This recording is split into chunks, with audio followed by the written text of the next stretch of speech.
নমস্কার, আমি পশ্চিম মেদিনীপুর জেলার রামজীবনপুর চকের অন্তর্গত গণেশ জননী প্রাথমিক বিদ্যালয়ের দ্বিতীয় শ্রেণীর ছাত্র দীর্ঘায়ু দাস।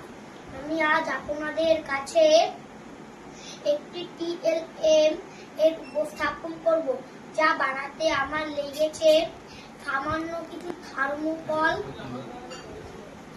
একটি অ্যালুমিনিয়ামের পাত, কিছু কার্ডবোর্ড, অনেকগুলি আলপিন, আঠা ইত্যাদি। এই TLM এর সাহায্যে আমি হাতে ধরা যোগের পদ্ধতি তুলে ধরার চেষ্টা করব। আমি একটি সংখ্যা নিলাম, এককের ঘরে বসালাম 2 আর দশকের ঘরে বসালাম 4। 4 আর 2 42। আমি এককের ঘরে বসালাম, এককের ঘরে সংখ্যা নিলাম 9 আর দশকের ঘরে নিলাম 3। আমি 9 থেকে 2 যোগ করব। 9, 10, 11। 9 2 11।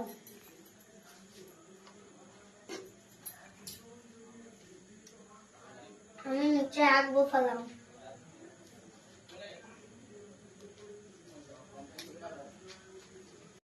এককের ঘরে সংখ্যাটি এককেই থাকবে আর দশকের ঘরে সংখ্যাটি দশকের মাথায় যাবে।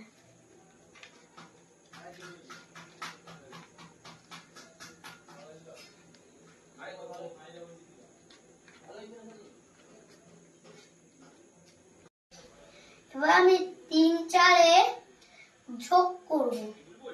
3 4 5 6 7। 3 4 এ 7।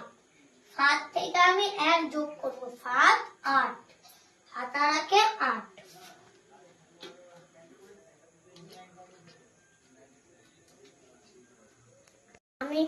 আমি TLM এর সাহায্যে হাতের আঁকা যোগ করে দেখালাম। নমস্কার।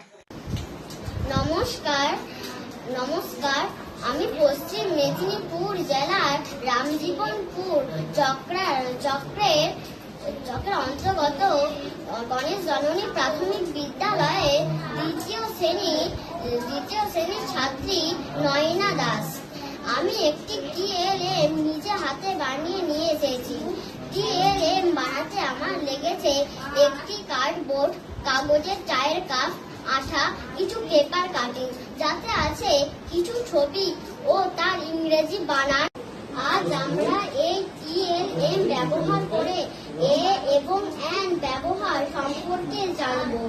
TLM টিতে প্রথম ছবিটি হরিণ বা ডিয়ার এর ডিয়ার শব্দটি শুরু দিয়ে, যা একটি কনসোনেন্ট লেটার, তাই একটি হরিণ বোঝাতে আমরা এর ডিয়ার ব্যবহার করব।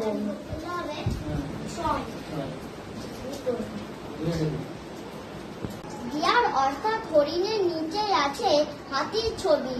হাতিকে ইংরেজিতে বলা হয় এলিফ্যান্ট। এলিফ্যান্ট শব্দটি শুরু দিয়ে, তাই একটি হাতি বোঝাতে আমরা অ্যান এলিফ্যান্ট ব্যবহার করব, কারণ একটি ভাবের লেটার। এভাবে বাকিগুলো আমরা করতে পারবো।